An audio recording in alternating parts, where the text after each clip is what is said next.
안녕하세요. 저는 대전에 살고 있는 30대 초반의 기혼 여성입니다. 얼마 전 저는 결혼을 하고 한창 신혼 초기에 행복한 시간을 보내고 있습니다.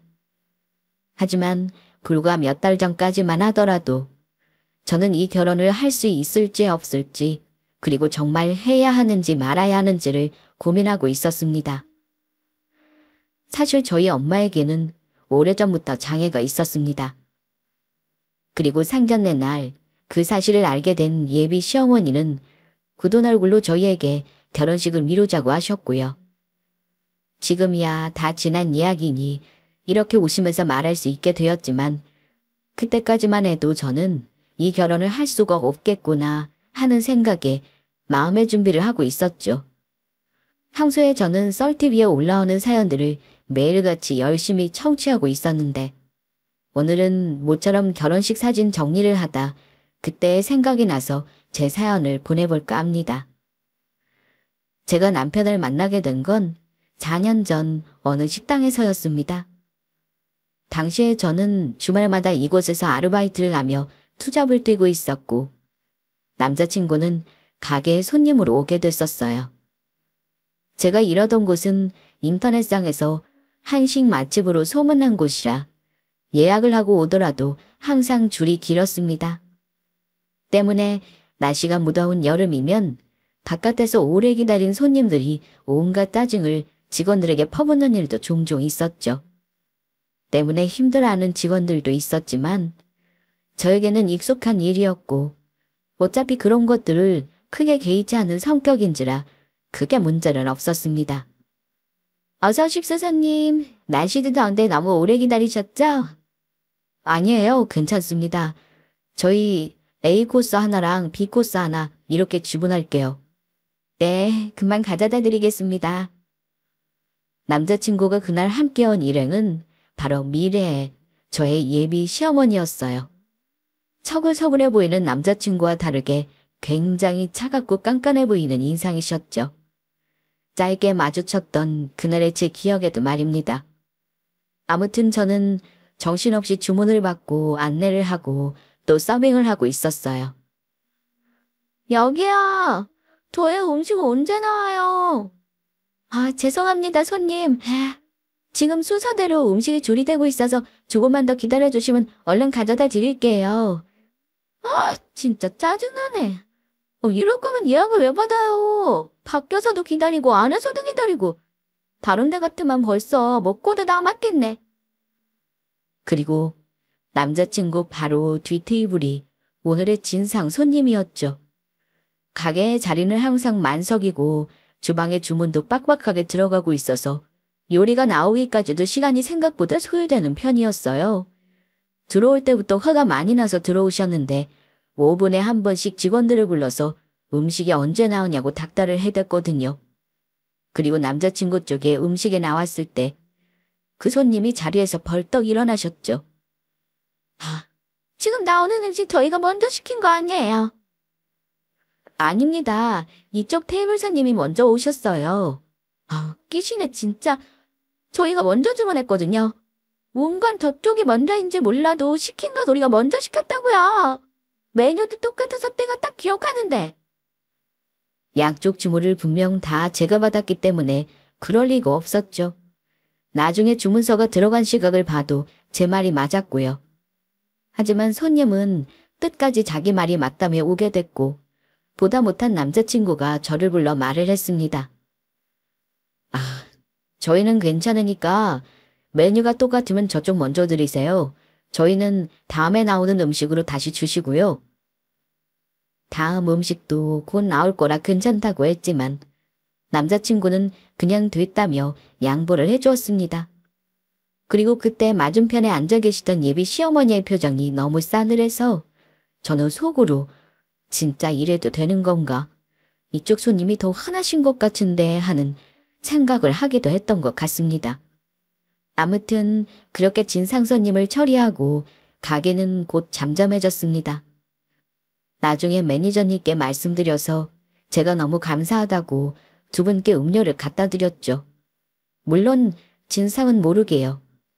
나중에 알게 된 사실이지만 그때 예비 시어머니는 저를 마음에 들어 하셨다고 합니다. 젊은 아가씨가 힘들어도 싹싹하고 예의가 발랐다면서요. 아무튼 그 뒤로 남자친구는 다른 일행과 몇 번 더 가게에 찾아왔고 저는 그때마다 반갑게 맞이하고는 했습니다. 그리고 어느 날 남자친구가 연락을 주시면 안 되겠냐며 내밀었던 명함으로 저희는 가게 밖에서도 만나는 사이가 되었고요. 저도 보통 때 같았으면 절대 이런 식으로 번호를 주는 사람과의 만남은 하지 않았을 겁니다.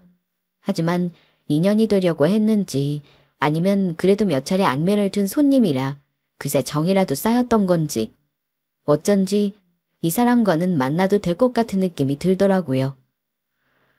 연애를 시작한 이후로 종종 저희는 그때의 이야기를 하고는 했습니다. 갑자기 명한 날 위해서 연락 달라고 해서 당황했잖아. 그렇게 급했어? 응.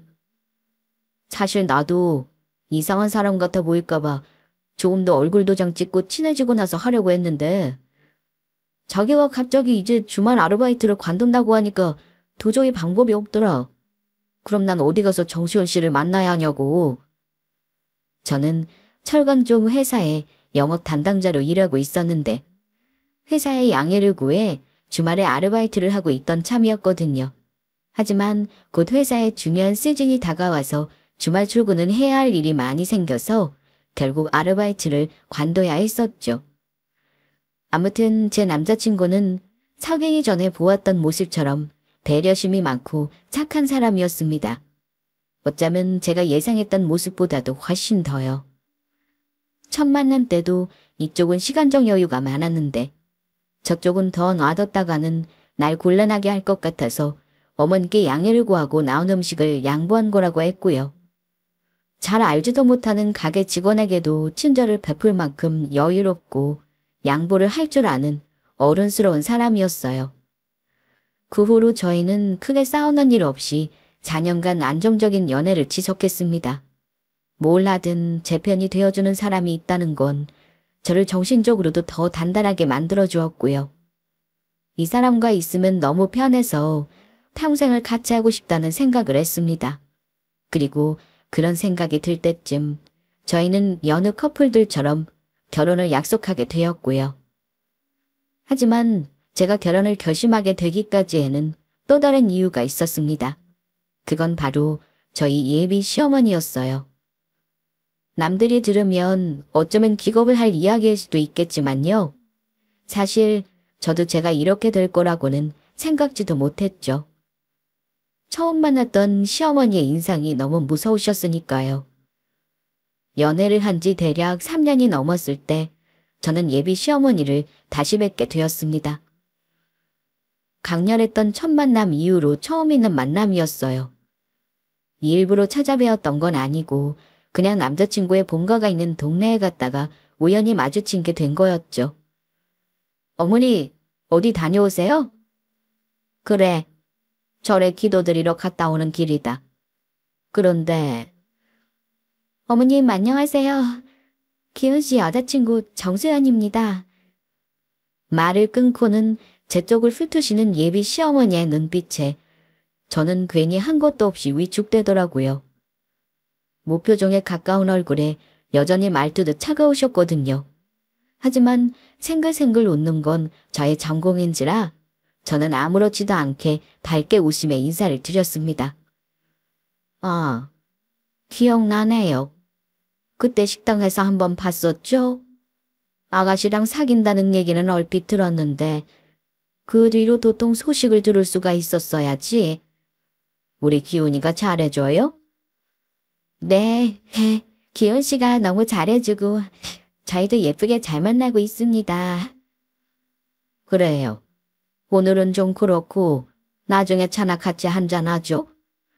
우리 가게 밥 먹으러 와도 좋고. 예비 시어머니는 그 말 한마디를 남긴 채 후련히 그 자리를 떠나셨습니다. 겨우 몇 마디 나눴을 뿐인데 어찌나 긴장했는지 저는 심장이 두근두근거릴 정도였어요. 그리고 저는 그 다음 주에 바로 남자친구와 함께 예비 시어머니를 정식으로 찾아뵈었습니다. 꽃을 좋아하신다는 말에 예쁜 꽃다발도 하나 들고서요. 예비 시어머니는 찾아온 저를 보며 좀 놀라시더니 곧 간식이며 차를 내주시고는 이런저런 이야기를 나누었습니다. 밥 먹으러 오라고 하긴 했다만 진짜 찾아올 줄은 몰랐다. 어머님이 오라고 하셨잖아요. 저는 어른이 부르시니까 당연히 바로 가야 한다고 생각했었죠. 나중에 예비 시어머니는 그 일을 두고 오란다고 진짜 올 줄은 몰랐다며 예의상 한 말이었다고 하시더라고요. 물론 농담으로요. 그리고 그 일을 계기로 저는 예비 시어머니와 종종 그런 만남을 가지게 되었죠. 몇 번의 만남을 가지면서 저는 곧 제가 그분에 대해 오해를 하고 있었다는 사실을 알게 되었습니다. 어떤 오해냐고요? 바로 예비 시어머니가 냉정하고 무서운 분이실 거라는 오해였죠. 첫인상은 비록 날카롭기는 했지만 그건 원체 성격이 무뚝뚝하시고 말수가 적으셔서 그런 것이었어요. 거기다 감정을 얼굴에 잘 드러내지 않는 성격이셔서 차갑다는 병을 많이 받았고요. 그래서 살면서 저 같은 오해를 하는 사람들이 셀 수도 없이 많았다는데 나중에 모든 사정을 알게 된 제가 다 안타까울 지경이었어요. 나는 나중에 며느리한테 바라는 거 없다. 나한테 잘할 필요도 없고 남녀가 결혼했으면 그때부터는 부모 손을 떠나서 성인이 된 거야. 좋은 일이든 나쁜 일이든 부부 둘이서 알아서 해결해야 할 일이고 함께 헤쳐나가야 할 일이라고 생각한다. 그저 너희 둘이서만 싸우지 말고 별탈 없이 행복하게 잘 살면 되는 거야. 고연히 나한테 잘 보이느니 잘하느니 귀찮고 번거로운 일 하지 말고. 예비 시어머니는 의외로 엄청 쿨하고 담백하신 분이셨어요. 말씀하시는 걸 들어보면 가끔씩 저도 깜짝 놀랄 정도로요. 오죽했으면 어떨 때는 아니 그래도 어떻게 그래요? 소리가 절로 나오더라고요. 하루는 예비 시어머니가 영화 티켓이 생겼다며 저희끼리 보고 오라고 주셨습니다. 아는 손님이 주고 갔다면서요. 저는 바로 한 자리를 더 예매했습니다. 이 영화 저희 엄마도 저번 주에 보고 오셨는데 너무 재밌으셨대요. 저희랑 같이 보러 가세요. 됐다. 난 이런 거 안 좋아한다. 그리고 너희끼리 데이트하는데 내가 거기를 왜 끼니? 눈치도 없게. 어머님이랑 같이 가야지 재밌을 것 같아요. 기호 씨는 한국 영화 싫다고 보러 가기만 하면 졸거든요. 기호 씨랑 보면 저도 재미없어요. 영화관 주변에 맛있는 디저트 가게도 생겼다는데 저희 영화 보고 거기도 가요. 네? 아유 참 됐다니까 그러네. 처음에 예비 시어머니는 티켓 환불이 안 된다는 제 거짓말에 마지못해 저희를 따라 나서시면서도 영 불편한 기색이셨습니다. 뚱한 얼굴로 티켓값은 줄 테니까 지금이라도 너희끼리 보고 오라고 몇 번이나 말씀하시면서요. 하지만 막상 가서는 아이처럼 박수까지 치면서 재밌어 하시더라고요. 어때요 어머님? 이 영화 재밌게 봤다는 사람들이 한둘이 아니라니까요. 이거 벌써 천만 영화거든요. 정말 제 말이 맞죠? 그래. 시원이 네 말대로 재밌기는 하더라. 내가 영화관에 와본 지가 벌써 10년도 넘었어. 이런데 와볼 시간도 없었고. 요즘은 영화관 자리도 편하고 화면도 크게 보니까 실감이 나더구나. 괜히 사람들이 영화관에 가는 게 아닌가 봐. 다음 달에 또 개봉하는 영화가 있는데 이것도 좋아하실 것 같아요. 제가 예매해 둘게요. 한 번이면 됐지 뭘 또 보러 간다니. 됐다. 그만해라. 하지만 또 모시고 가면 눈까지 초롱초롱 빛내시면서 좋아하시더라고요. 그 다음에 본 영화는 슬픈 이야기였는데 눈물 콧물까지 쏟으시면서 몰입하셨고요. 그 와중에 영화 시간에 거진 3분의 1을 졸았던 남자친구는 쏙 빼놓고 저랑 예비 시어머니는 함께 영화 결말에 대해 토론하면서 즐거운 시간을 보냈습니다. 영화 보여줘서 고맙다고 하시며 끝나고는 저한테 맛있는 밥도 사주셨고요. 그렇게 제가 예비 시어머니와 친해지게 된 계기는 바로 영화관 데이트였습니다. 예비 시어머니는 한정식 집을 하고 계셨어요. 어떻게 보면 저희 집과 사정이 조금 비슷하기도 했습니다. 저희 아버지도 제가 어릴 때 돌아가셨는데 남자친구도 아버지가 어릴 때 돌아가셨다고 했거든요. 예비 시어머니는 음식 솜씨가 무척이나 좋으신 분이셨는데 남편이 죽고 홀로 아들을 키우며 먹고 살기 위해 했던 한정식 집이 대박이 났다고 합니다. 마침 건강한 음식이 유행을 타는 바람에 웰빙 음식이라며 한정식이 인기를 끌었거든요. 특히 외국인들이 단체 관광 코스로 자주 찾아가게 되면서 유명세를 끌었고요. 나중에는 가맹 사업을 벌여서 지금은 체인점을 몇 개나 가지고 있는 사장님이 되셨다고 했습니다. 영화관 데이트로 친해지게 된 예비 시어머니는 저를 정말 잘 챙겨주셨습니다. 여전히 살가운 표현은 잘 못하셨지만 항상 행동으로 보여주셨어요. 이거 저번에 담근 열무김치인데 맛이 아주 제대로 들었어. 냉장고에 넣어두고 시원하게 해서 먹으면 여름에 입맛 떠는데 이만한 게 없어. 어서 가져가서 먹어라. 아, 이거 저 주시는 거예요? 와, 저 열무김치 진짜 좋아하는데. 그래, 전에 식당에 갔을 때 수연이가 잘 먹더라고. 넉넉하게 담았으니까 가져가서 어머니랑 같이 먹으렴. 감사합니다. 저희 엄마도 너무 좋아하실 것 같아요. 예비 시어머니는 함께 식당에 가면 제가 잘 먹는 음식을 눈여겨보셨다가 그 다음에 만날 때 만들어주시고는 하셨습니다. 아마 제 남자친구보다 예비 시어머니가 더 제 음식 취향을 잘 알고 계신다고 해도 과언이 아니었죠. 거기다 손맛이 워낙 좋으시잖아요. 이렇게 열무김치부터 시작해서 밑반찬, 국거리, 나중에는 장까지 담아서 나눠주시고는 하셨어요. 너무 고생스러우실 것 같아서 여러 번 거절도 했지만 어차피 가게에서 쓰는 거라고 하시면서요. 하지만 가게에 이런 메뉴가 없다는 건 제가 더 잘 알고 있었죠. 이제는 자기가 거의 우리 어머니 친딸이라고 해도 믿겠어. 갑자기 왜? 어제 나한테 그러시더라고. 요즘 TV에 연애랑 결혼 상담 프로 보니까 등신 같은 남자들 많던데 절대로 그런 짓 하지 말고 수연이한테 잘하라고. 진짜 그렇게 말씀하셨어. 요즘은 아주 뭐만 하면 자기 편 드셔. 내가 자기랑 싸웠다고 해도 아마 내가 다 잘못했다고 하실걸? 전화드리면 나보다 네 안부부터 먼저 물으셔. 남자친구의 말은 사실이었습니다. 제가 다른 사람들한테 거리낌도 없고 말도 잘 붙이는 살가운 성격이라 평소에도 또래보다는 어르신들에게 인기가 많은 편이었거든요. 오죽하면 제 친구가 너는 20, 30대보다 60, 70대 취향이야 라는 명언을 남기기도 했었죠. 예비 시어머니도 이런 제 성격이 신기하셨다고 합니다. 본인에게 이렇게 친근하게 다가와서 말 붙이는 사람도 잘 없었다고 하셨고요. 처음에는 그게 다 잘 보이려고 하는 가식인 줄 알았는데 나중에는 그게 원래 제 성격이라는 걸 아시고는 이제 제가 뭐라고 해도 그러려니 하신다고 하셨죠. 자주는 아니어도 저는 가끔 예비 시어머니와 함께 쇼핑도 다니고 팔짱 끼고 맛집도 놀러 다니는 사이가 되었습니다. 처음에는 꼬박꼬박 남자친구와 셋이 함께였지만 나중에는 남자친구가 일로 바쁘면 저희 둘이서만 다니기도 했고요. 차츰 저를 대하는 예비 시어머니의 얼굴에도 전에 없는 미소가 자주 보였습니다. 남자친구와 저만 알아볼 수 있는 미소이긴 했지만요.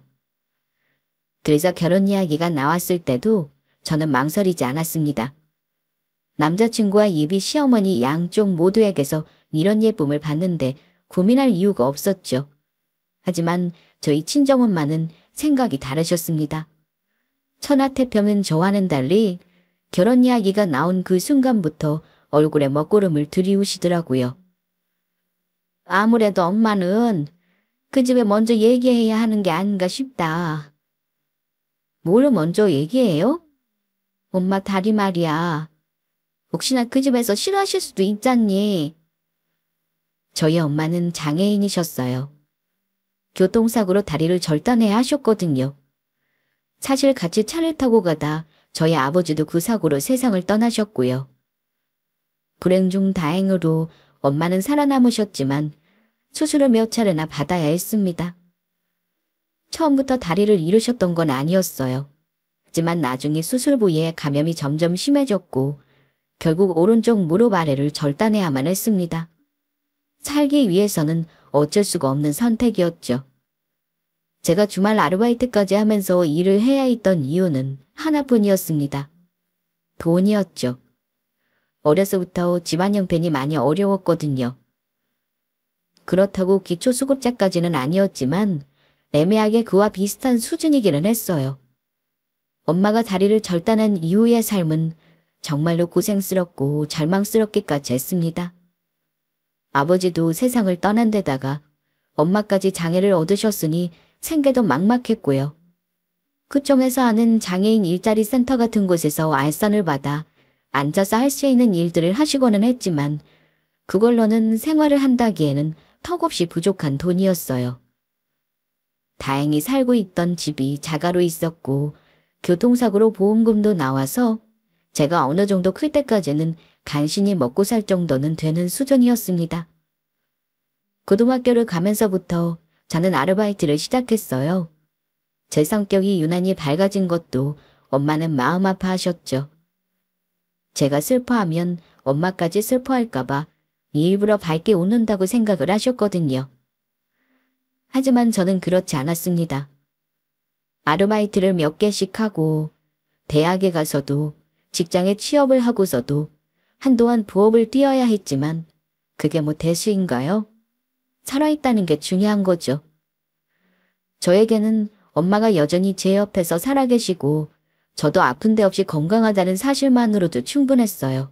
물론 돈 걱정 없이 해외여행을 다니고 사고 싶은 물건도 턱턱 사대는 친구들을 보면 부러운 마음이 들지 않는 건 아니었지만 그 친구들도 자기만의 슬픔이 있을 거라 생각했습니다.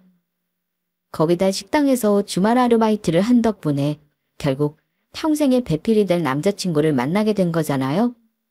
그 생각을 하면 오히려 다행이라고도 할 수 있었죠. 지금까지도 엄마가 너한테 뭐 하나 제대로 해준 게 없이 고생만 시켰는데 하나밖에 없는 딸이 시집 간다는데 너한테 집 만들까 걱정이야. 엄마는 무슨 그런 소리를 해? 이상한 소리 하지 마세요. 그리고 쓸데없는 걱정도 하지 마시고요. 나중에 알게 돼서 사돈댁에서 싫어하면 큰일이니까 꼭 더 늦기 전에 미리 그 집에 말씀드려라. 엄마 말 들어. 알았지? 알았어요. 제가 다 알아서 할게요. 저희 엄마의 장애 사실은 남자친구는 이미 알고 있었습니다. 연애를 한 지 1년쯤 됐을 때 제가 고백을 했었거든요. 남자친구는 처음에는 깜짝 놀랐었지만 곧 제가 고생이 많았겠다면서 오히려 저를 위로해 주었습니다. 그리고 본인은 그런 건 하나도 신경 쓰지 않는다고 말했었고요. 하지만 엄마의 말대로 예비시댁은 사정이 다를 수도 있었죠. 이런 얘기를 내가 말씀을 드리기는 조금 그래서 자기가 어머니께 좀 말씀드려. 우리 집 사정이 이런데 괜찮으시냐고. 괜찮아 진짜. 나도 그렇고 우리 어머니도 그런 거 신경 쓰는 분 아니셔. 자기도 지금까지 우리 어머니 성격은 봐서 알 거 아니야. 알지. 알기는 아는데 우리 엄마가 걱정이 많으셔. 그래도 혹시라도 모르는 일이라고. 절대 그럴 일 없어. 그리고 그럴 일도 없지만 만에 하나 얘기해서 우리 어머니가 싫어하시면 나랑 결혼 안 하게? 말이 안 되잖아. 자기나 나나 우리 다 성인이야. 이제 우리 인생은 우리가 결정해야 하는 거고. 나는 무슨 일이 있어도 자기랑 결혼할 거고 그 생각은 변함없었어. 그러니까 나 믿고 걱정하지 마. 저는 본격적으로 결혼 준비에 들어가기에 앞서서 저희 엄마의 장애 사실을 말씀드리자고 몇 번을 말했습니다. 하지만 남자친구는 대수롭지 않다는 양 넘기더라고요. 장애가 잘못되거나 부끄러운 일도 아니니 이런 일은 미리 말할 필요도 없고 본인 어머니 의사가 중요한 것도 아니라면서요. 저도 답답했죠. 저 역시도 엄마가 부끄러운 것은 아니었습니다. 맹세코 단 한 번도요. 저에게도 그런 부끄러운 게 아니니 결혼을 하길 받겠다고 미리 알릴 필요가 없다고 생각했지만 엄마가 하도 간곡하게 미리 얘기를 하라고 하셔서 어쩔 수가 없었던 거죠. 결국 저는 걱정하는 엄마에게는 말씀드렸는데 별 신경 안 쓰시더라고 둘러대고 넘겼습니다. 엄마는 너무 다행이라면서 며칠 만에 긴 잠을 푹 주무실 수 있었고요. 하지만 저희 모두는 그 다음에 벌어질 일을 그 누구도 예상하지 못하고 있었습니다. 저희의 결혼 준비는 한창 진행되고 있었어요. 허락을 받고 말고 할 것도 없이 양가 부모님이 모두 저희를 좋아하셨으니까요. 상견례는 대부분의 굵직한 예약건들이 어느 정도 끝난 뒤에 잡기로 했습니다. 요즘은 결혼식장부터 시작해서 결혼 준비에 드는 모든 과정에 다 예약이 밀려 있어서 오히려 예비 신랑 신부보다 업체 사정에 맞춰서 하는 경우가 더 많았거든요. 예약 취소로 혹시나 빈자리가 났다고 하면 자다가도 달려가서 해야 하는 게 요즘 실상이라고 하더라고요. 거기다 어머니 한정식집이 한창 날이 좋은 봄가을 관광 시즌에는 눈코 뜰 새 없이 손님이 많았거든요. 그래서 양가의 양해를 구하고 저희의 상견례는 결혼식을 한 달이 앞둔 뒤늦게야 하게 되었습니다. 예약해둔 상견례 장소로 향하는 길에 엄마는 긴장이 많이 되셨는지 손수건으로 연신 얼굴에 맺힌 땀을 닦으셨습니다. 가지고 있는 옷 중에 그나마 아껴두었던 가장 고운 옷을 입고 모처럼 화장도 곱게 하셨죠. 왜 엄마가 긴장을 하고 그러냐며 저는 웃었습니다. 도착했더니 엄마가 급하게 화장실 먼저 다녀오겠다고 하시더라고요. 엄마는 화장실을 떠나시고 그 사이 저는 예약해둔 룸 넘버를 직원에게 확인했습니다. 다시 나온 엄마와 함께 룸으로 들어갔더니 먼저 와 있던 남자친구가 얼른 자리에서 일어나 이쪽으로 다가왔습니다. 어서 오세요. 여기까지 오느라 고생하셨죠? 아니야, 우리도 택시 타고 편하게 왔어. 많이 기다렸어? 아닙니다. 저희도 방금 왔습니다. 어머니는 방금 막 화장실에 가셨어요. 제가 예비 시어머니를 만난 것만큼은 아니어도 남자친구 역시 저희 엄마를 벌써 10여 차례는 만난 상태였습니다. 그래서 말도 편하게 나누는 사이였고요. 연애 기간이 벌써 4년이나 되었으니 그걸 감안하면 이상한 일도 아니었죠. 어? 엄마도 방금 화장실에서 오시는 길인데? 그러고 보니 아까 화장실에 들어갈 때 문 잡아주시던 분이 있었는데? 그때였습니다. 저희의 등 뒤에서 예비 시어머니가 인기척을 내며 들어오시더라고요. 저는 활짝 웃으며 예비 시어머니를 반겼죠. 어머니 오셨어요? 그래, 수연이 오늘 너무 예쁘게 하고 왔구나. 마찬가지로 제 머리를 쓰다듬으며 안쪽으로 들어오시던 예비 시어머니는 제 등 뒤에 서 있던 저희 엄마를 본 순간 그 자리에 굳은 듯 걸음을 멈췄습니다. 안 그래도 얘기 나누고 있었는데 화장실에서 뵈었던 분이시네요. 처음 뵙겠습니다. 수연이 엄마 됩니다. 아니, 아까 이분이 수연이 너희 어머니시라고. 네, 저희 엄마세요. 예비 시어머니는 누가 봐도 너무 놀란 얼굴이셨습니다. 저희 엄마의 말씀대로 화장실에서 두 분이 마주치기는 하셨다지만 설마 이분이 사돈이 될 거라고는 전혀 생각지도 못하신 모양이셨어요. 예비 시어머니는 그 정신을 차리고 자리에 앉으셨지만 저희 모두는 알 수 있었죠. 예비 시어머니의 눈이 목발을 짚고 있는 저희 엄마의 다리 쪽으로 몇 번이고 향했었다는 사실을요. 속마음이야 어떻든 간에 평소에는 솔직하게 표정을 잘 드러내지 않는 분이시라 예비 시어머니의 이런 모습을 보는 것도 저는 처음이었어요. 초면에 어쩌면 당황하실 수 있다고 생각했지만 제가 아는 분이라면 얼마든지 내색하지 않으실 거라 생각했고요. 하지만 그건 저 혼자만의 단단한 착각이었습니다. 일단 식사를 시키고 음식이 나오는 도중에도 그리고 밥을 먹는 와중에도 예비 시어머니의 눈길은 계속해서 저희 어머니의 다리 쪽으로 향했거든요. 물론 저희 엄마를 처음 보는 사람이 이런 반응을 보이는 건 익숙했습니다. 저희 엄마는 의족이 없는 상태였거든요. 무릎 아래로 민둥한 다리를 보면 누구나 한 번쯤 의식하지 않아도 저런 얼굴을 하게 된다는 건 그간의 경험으로 이미 알고 있었습니다. 의족을 했다면 사람들의 신기한 시선은 조금 막을 수 있었겠죠. 하지만 의족을 하지 못한 이유가 있었습니다. 당연히 돈 때문이었죠. 쓸만한 의족은 말도 못할 정도로 너무 비쌌거든요. 맞춤형으로 제작하는 일반 의족은 최소 300만 원부터 시작해서 못해도 600만 원 수준이었는데 그 중에서도 괜찮다 싶은 건 1000만 원이 훌쩍 넘어갔습니다. 심지어 그게 영구적인 것도 아니었죠. 한번 구입했다고 해서 평생 쓸 수 있는 것도 아니고 의족의 수명은 5년 내외라 죽을 때까지 평생을 그 돈을 내면서 매번 갈아 끼워야 했습니다. 정부 보조금도 얼마 되지 않았고요. 처음에는 이 상태로 지낼 수가 없어서 의족을 알아보기도 했었습니다. 맞춤형이 아니라 기성품을 사용하면 가격이 훨씬 저렴했거든요. 80만 원에서 100만 원 정도 내면 구입할 수가 있어서 저희는 다행이다 싶었죠. 처음에는 그걸 구매했고요. 저렴한 고무의 실리콘 재질이었어요. 하지만 가격이 싼 건 다 이유가 있었습니다. 그런데 문제는 도무지 발이 아파서 쓸 수가 없었다는 거였습니다. 하루에 의족을 적게는 5시간에서 많게는 15시간도 넘게 착용하는 사람들이 대부분인데 맞춤형이 아닌 고무 의족은 너무 아파서 10분도 채 하고 있기가 힘들었거든요. 엄마는 결국 통증에 고통받으시다가 의족을 포기하셨습니다.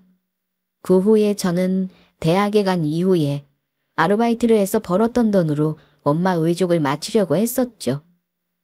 엄마, 나 아르바이트 한 돈 많이 모았어요. 우리 이 돈으로 의족 맞추러 가요. 됐어. 엄마는 이제 익숙해져서 지금도 괜찮아. 공연이 헛돈 쓰지 말고 그 돈 그대로 모아놨다가 너 사고 싶은 거 사고 하고 싶은 거 해. 내가 하고 싶은 게 엄마 의족 맞춰주는 거란 말이에요. 그러지 말고 하러 가요. 됐어. 차라리 수술비로 써서 다시 걷게나 되면 이해나 하지. 비싼 돈 들여 사서 몇 년 써봤자 또 새로 사야 하는데 그 큰 돈을 어떻게 써. 됐어. 결국 엄마는 의족을 끝내 거절하셨어요. 그리고 오늘날까지 목발을 짚으며 다니셨고요. 집에 휠체어가 있기도 해서 장애인 센터에서는 그걸 타고 다니시기도 했는데 식당처럼 사람이 많고 좁은 곳에서는 거동이 제한이 많아서 주로 목발을 짚으시는 편이었죠. 예비 시어머니의 반응으로 인해 저희의 상견례 식사 자리는 어색한 침묵만이 감돌았습니다. 저와 남자친구가 이 거북한 분위기를 어떻게든 해소해보려고 가벼운 농담도 던지고 하다못해 날씨 이야기까지 꺼내며 안간힘을 썼지만 소용이 없었습니다. 그리고 저희 엄마도 이제 사실을 눈치채신 모양이었어요. 제가 미리 말씀을 드리지 않았다는 사실을요. 엄마는 점점 표정이 어두워지셨고 죄인이라도 되신 것처럼 말수가 줄어드시더라고요. 저는 마음이 너무 아팠습니다. 엄마가 잘못한 것도 아닌데 왜 이런 일이 생겨야 했는지 이해가 가지 않았고요. 그리고 티나게 쳐다보시는 시어머니마저 야속하더라고요. 이럴 줄 알았더라면 엄마의 말대로 무조건 미리 말씀을 드렸어야 했던 건데 저는 때늦은 후회를 하고 또 했지만 이미 늦은 후였습니다. 제가 지금 천천히 생각을 해봤는데 애들 결혼식 날짜를 미뤄야 할 것 같습니다. 어머니, 날짜를 미루자니요. 갑자기 무슨 말씀하시는 거예요? 예비 시어머니의 말씀에 그 자리에 있던 저희 셋 모두가 깜짝 놀라고 말았습니다. 환영하지 않는 분위기라는 건 진작에 알고 있었지만 아무리 그래도 대놓고 결혼식을 미루자고 하실 줄은 몰랐거든요. 솔직히 말해서 제가 조금 많이 놀랐습니다. 저는 예비 사돈댁에 이런 상황을 전혀 모르고 있었거든요. 조금 당황스럽네요. 미리 말씀 못 드린 건 죄송해요. 하지만 결혼식이 한 달 뒤인데 이제 와서 미루면 어떡해요. 식장도 취소하고 다시 잡아야 하고요. 남자친구의 말에 예비 시어머니는 아주 정색을 하시며 저희를 번갈아 쳐다보셨어요. 다시 잡아야 하면 다시 잡아야지. 지금 식장이 문제야? 너희들을 참 생각이 짧구나. 결혼식이 어디 애들 장난이야? 남들 보는 눈도 많은데 이런 일은 미리 말을 했어야지. 내일 모레 결혼식 앞두고 왜 이제야 이야기를 한 거니? 아, 어머님, 저희는 그게 아니라 죄송합니다, 사부인.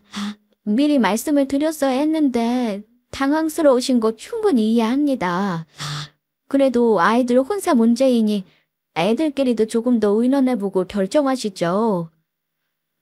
당황한 제가 뭐라고 입을 열자마자 제 말을 막은 저희 엄마는 연신 죄송하다는 말로 예비 시어머니께 양해를 구했습니다. 그리고 그 와중에도 혹시나 본인 때문에 저희 결혼이 엎어지기라도 할까봐 노심초사하시는 모습이셨고요. 예비 시어머니는 일단 다시 연락드리겠다며 자리에서 일어나셨습니다. 그렇게 저희의 상견례는 그대로 끝이 나버렸습니다. 남자친구는 너무 당황해서 저와 엄마에게 죄송하다고 연락하겠다는 말과 함께 본인의 어머니를 잡으러 밖으로 뛰어나갔습니다. 저는 눈물이 나려고 하더라고요.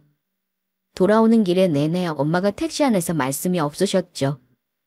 집에 오고 나서야 한 엄마의 첫 마디는 그저 미안하다였습니다. 엄마가 뭐가 미안해? 그 집에도 미안할 일 아니에요. 알아. 엄마도 알지. 지연아, 그래도 엄마가 미안해. 됐어요. 이 얘기 그만해요. 며칠 기다려보고 연락 없으면 그냥 결혼식 없단 일로 해요. 나도 이 결혼 굳이 안 해도 상관없어요. 아무리 남자친구가 좋다고 하더라도 저는 엄마 가슴에 대못까지 박으며 결혼할 생각은 없었습니다. 그리고 그 상태로 며칠이 지났습니다. 남자친구에게서 계속 미안하다는 연락이 왔지만 꼴도 보기 싫어서 답장도 하지 않았고요. 남자친구는 저한테 자기도 이렇게 될 줄은 꿈에도 몰랐다며 너무 당황해 하더라고요.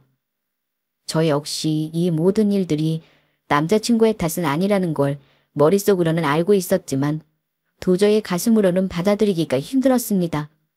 자꾸만 원망을 하게 되더라고요. 그 며칠 사이 저는 점점 마음을 내려놓고 있었어요. 그리고 드는 생각은 실망이었죠. 저를 그렇게 예뻐하셨던 예비 시어머니였는데 어떻게 하루아침에 태도가 이렇게까지 돌변하실 수가 있는지 너무 실망스러웠어요. 의논해본다고 했지만 솔직히 지금까지 연락이 없는 걸 보면 결과는 뻔하다 싶었죠. 저는 슬퍼하는 엄마를 다독이며 말했습니다. 저쪽에서 싫다고 하면 우리도 그냥 관두자고요. 그리고 그 다음날 점심때 뜻밖의 손님이 찾아왔습니다. 예비 시어머니였어요. 엄마 말로는 갑자기 남자친구를 통해 저희 엄마의 연락처를 알아내셨다며 지금 가도 되겠냐고 방문을 청했다고 하시더라고요. 저희 엄마는 얼떨결에 지금 오셔도 된다고 말을 했고요. 저는 엄마의 연락을 받자마자 자취방에서 얼른 엄마 집으로 달려갔습니다. 마침 주말이라 집에 있었기에 다행이었죠. 저를 같이 부르신 건 아니지만 혹이라도 모진 소리를 하실 거라면 제가 막아야 했었으니까요. 그리고 저는 어느 정도 마음의 준비를 하고 달려간 상태였습니다.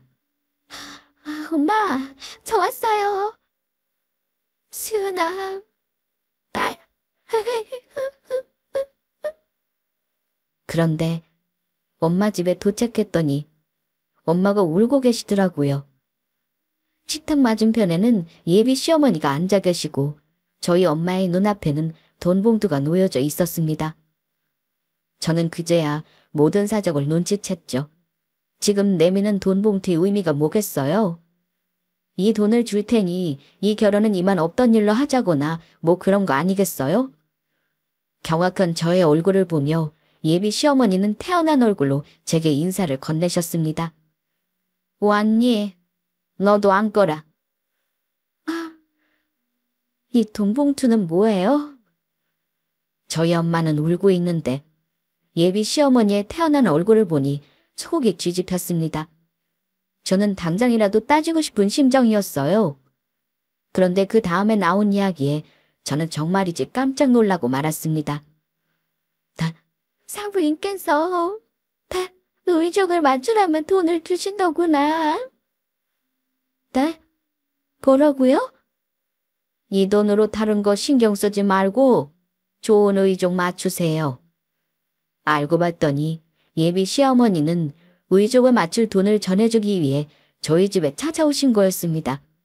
그날 상견례가 끝나고 집으로 돌아간 예비 시어머니는 남자친구를 통해서 자세한 사정을 들으셨다고 해요. 어머니가 다리를 다치신 이유와 저희 집 형편이 가난해서 의족을 맞출 수 없었던 것까지도요. 제 여동생도 어릴 때 사고로 다리를 잃었어요. 그때는 저희 집도 너무 가난할 때라 싸구려 의족도 맞출 수가 없었고요. 여동생은 학교를 다닐 때였는데 그 일로 우울증까지 앓았습니다. 다행히 나중에 집안 형편이 좋아지면서 좋은 의족을 맞출 수 있었죠. 저는 그 모든 걸 옆에서 지켜보며 살았어요. 그래서 그 심정을 누구보다 잘 압니다. 저도 몰랐던 사실이었습니다. 나중에 좋은 의족을 맞추고 나서 예비 시어머니의 여동생은 다시 밝은 웃음을 되찾았다고 하셨어요. 다리를 잃기 전 햇살처럼 웃었던 그 모습 그대로였다고요. 그날 상견례장에서 계속 쳐다봤던 건 요즘 세상에 싸구려 의족 하나 없이 그냥 다니고 있는 모습에 여동생 생각도 나고 해서였다고 하시더라고요. 결혼식을 미루자고 한 건 그것 때문이었어요. 의족 맞추고 적응할 시간도 필요하니까요. 결혼식이야 다시 잡으면 되는 거고 위약금이며 취소하는 돈이며 그런 거 신경 쓰지 마라. 내가 다 낼 테니까. 어머님, 사부인도 하나밖에 없는 딸 결혼하는데 멀쩡한 나이로 참석하면 더 좋을 거 아니에요. 그래도 어떻게 이렇게 큰 돈을 받나요? 큰 돈도 아닙니다. 최언니처럼 착하고 예쁜 며느리 저한테 보내주신 거 생각하면 아무것도 아니니까 이 돈 꼭 받아주세요. 제가 말주변이 없어서 그날은 너무 당황시켜드린 것 같은데 이게 제 진심입니다. 그리고 예비 시어머니는 의족을 맞출 때 꼭 저더러 따라가서 같이 받으리라며 한마디를 더 붙이셨습니다. 괜히 저렴한 거 찾느라고 잘못 샀다가는 착용하고도 아파서 걷지 못한다더라. 제일 좋은 걸로 맞춰드려. 시세를 잘 몰라서 대충 건너하는 분께 물어서 1200만 원 넣었는데 정확한 금액은 아니니까 혹시 부족하면 무조건 나한테 얘기하거라. 알았지? 이 모든 것이 표현을 잘 못하시는 저희 예비 시어머니에 대한 오해에서 비롯된 해프닝이었습니다. 저와 엄마는 하염없이 눈물을 흘렸고요. 나중에 예비 시어머니도 눈물을 글썽이시면서 왜 자꾸 우냐고 보니까지 눈물이 나지 않느냐고 하시며 휴지를 찾아대셨죠. 그렇게 저희는 무사히 의족을 마치고 몇 달 뒤에 뒤늦은 결혼식을 올렸습니다. 태어나서 처음으로 편한 의족을 맞추게 되신 저희 엄마는 아직도 신기하다며 의족을 쓰다듬어 보시고는 하십니다. 신어보니까 비싼 게 진짜 좋기는 하구나. 아직도 신기하네. 내 말이 맞죠? 그러게 내가 아르바이트 모아서 해드린다고 할 때 진짜 큰다고 하시지. 그런데 이제 이 좋은 걸 착용해봤으니 어떻게 하면 좋니? 아무리 좋은 거라도 몇 년 못 쓸 텐데. 엄마는? 회사 열심히 다녀서 돈 버는 딸인데 무슨 걱정이에요? 아이처럼 좋아하는 엄마를 보며 저는 앞으로 엄마의 의족은 평생 제가 책임지겠다고 걱정 말라는 말씀을 드렸고요. 저와 시어머니도 여전히, 아니 그전보다 더 잘 지내고 있습니다.